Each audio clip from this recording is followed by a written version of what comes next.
Two people put 100 grand into the S&P 500 5 years ago. One picked FXAIX, one picked VOO. 5 years later, the gap between them is under $100. Not 100,000, not 1,000, under $100. So which fund actually won? Trick question.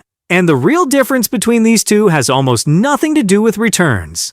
Let me show you. If you've spent any time in investing forums, you've seen the fights. FXAIX people and VOO people going at it like it's a championship. Here's the thing nobody says out loud. They're arguing over two funds that are basically the same product in two different wrappers. By the end of this video, you'll know exactly which one you should hold, what that 100 grand could turn into in 10, 20, even 30 years, and how to get there even if you don't have a lump sum sitting around. And it all comes down to one thing most people never mention. I'm not going to make you wait 10 minutes for it. For almost everyone, the winner isn't decided by which fund performs better. It's decided by where you invest. Here's the proof. Take that same $100,000 and run it for a full 10 years in each fund.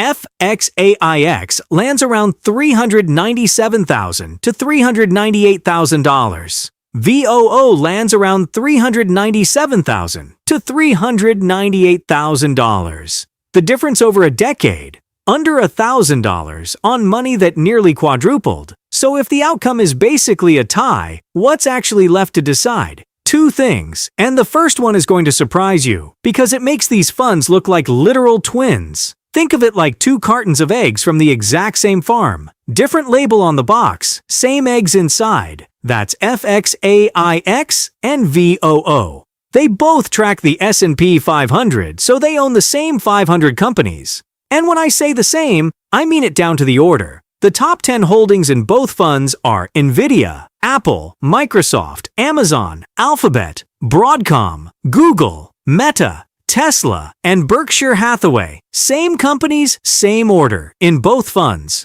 In FXAIX, those top 10 are about 36% of everything you own. In VOO, about 38%. Now, quick honesty moment, because this builds trust. If you go pull up the sector breakdowns on different days, you'll see tiny gaps. FXAIX might show tech at 33%, VOO at 35%. That is not a real difference. It's the same 500 stocks. Those little gaps come from the data being pulled on different days, and from vendors sorting a few borderline companies differently. Don't let anyone tell you one is more tech-heavy. It isn't. Okay, same holdings, but surely the returns drift apart over time, right? Let's look, because this part is the whole video in one breath. 5 years of returns, side by side. In 2025, FXAIX returned 17.86%. VOO 17.82%. In 2024, 25% versus 24.98%. In 2023, 26.29% versus 26.32%. In 2022, both fell. FXAIX down 18.13%. VOO down 18.19%. And in 2021, 28.69% versus 28.78%. Spot the difference. They're identical down to the decimal point, year after year, up years and down years. That's why our $100,000 from the start of 2021 grew to about $196,000 in both funds by the end of 2025, a difference of less than $100 over 5 years. So returns, tie. Holdings, tie. At this point, you might be thinking it literally doesn't matter. Flip a coin. Hold on, because there are two real differences. They're small, but they're real. And the second one is the one that actually decides it for you. First difference, cost. Don't think in percentages, think in dollars on your 100 grand. FXAIX charges you $15 a year. VOO charges you $30 a year. That's the entire fee difference. One of them costs you 1 extra coffee per year. Yes, FXAIX is technically cheaper.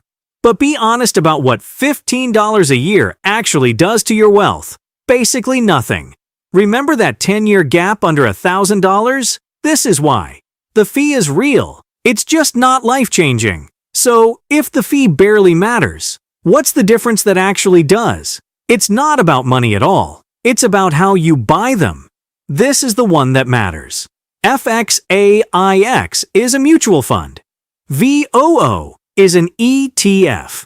Here's that in plain English. VOO trades all day like a stock. You can buy it at 10 a.m., sell it at 2 p.m., watch the price tick, and you see exactly what you pay the second you hit buy. FXAIX prices once a day. Think of it like dropping off dry cleaning. You hand over your order, and you get the day's closing price when the market shuts, not the second you click. For a long-term investor buying and holding for years, this difference means almost nothing. You're not day trading your retirement, but it points to the thing that does decide it, and that's coming in a second. First, let me clear up the myths, because I know what you're about to type in the comments. Isn't VOO way bigger and safer? Both are giants. FXAIX holds about $792 billion. The VOO ETF is over $900 billion, the biggest ETF on the planet. Neither one is going anywhere. Size is a non-issue. But VOO is $694 a share, and FXAIX is $263. Isn't the cheaper one a better deal? No, and this is the most common beginner mistake. A higher share price doesn't make a fund expensive, and a lower one doesn't make it a bargain. It's like saying a $100 bill is worse value than two 50s. Same money. You're buying the same companies either way. What about the dividend yield? FXAIX yields 1.09%. VOO yields 1.08%. Now here's the part everyone actually came for. Forget which fund. Just look at what staying invested can do. Let's say you put your $100,000 in today and never touch it. What's it worth down the road? I have to be straight with you here. Nobody can promise a future return. The last 5 years ran hot, about 14% a year, and that won't repeat forever. So instead of guessing, I'm using the S&P 500's long-run historical average of about 10% a year, the rate people have used for decades. It's an illustration, not a guarantee. At 10% a year, your $100,000 becomes about $259,000 in 10 years, about $673,000 in 20 years, and about $1.74 million in 30 years. Same $100,000, you just left it alone. And if you want to be cautious and assume a softer 7% a year, 30 years still lands you around $760,000.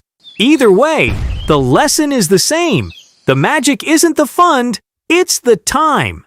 But maybe you're sitting there thinking, I don't have $100,000 lying around. Good news, you don't need it. This is where most people get it backwards. You don't need a big pile to start, you need a steady habit. Say you invest $500 a month automatically into either fund at that same 10% average. In 10 years, you'd have about $102,000, and you only put in $60,000 of your own money. In 20 years, about $380,000. In 30 years, about $1.13 million from contributions of just $180,000. The other roughly $900 to $50,000 is growth doing the heavy lifting while you sleep. And here's the kicker. Investing about $770 a month for 30 years gets you to almost exactly the same place as dropping $100,000 in all at once. You don't need to be rich to start. You need to start and then not stop. So how do these numbers actually work? It's compound growth, and it's simpler than it sounds. Your money earns a return. Then next year your original money and last year's gains both earn a return. Then the year after, all of that earns again. Growth stacking on top of growth. That's why the line doesn't go up in a straight ramp, it curves upward and gets steeper the longer you wait. For the lump sum, I just grew the $100,000 by 10% each year and let it ride. For the monthly plan, I added your $500 every month and grew the whole balance along the way. One honest caveat, the market never actually returns a smooth 10% every single year. Remember 2022, down 18%? Some years are way up, some are down, and 10% is just the long-run average that smooths all of it out. The projections assume you stay invested through the ugly years too, because that's exactly when the compounding sets up your best years. And one more time, because it matters, I'm not a financial advisor, and this isn't financial advice. These are illustrations to show how compounding works, not a promise of what you'll earn. Make the call that fits your situation or talk to a pro. So here's how you decide tonight. It comes down to where your money already lives. If you invest at Fidelity, go FXAIX. You buy it commission-free, you can buy fractional shares, and you can set automatic investing on autopilot, which is perfect for that monthly plan we just talked about. If you invest anywhere else, Vanguard, Schwab, Robinhood, your 401k, or you just want to trade during the day, go VOO. It works everywhere. And if this is a taxable brokerage account, not a 401k or IRA, VOO gets a slight edge because ETFs are generally a bit more tax efficient. That's it. That's the whole decision. One quick favor, drop a comment with the fund you actually hold and the platform you're on. I read every one. And if this saved you some overthinking, subscribe. It genuinely helps me keep making these.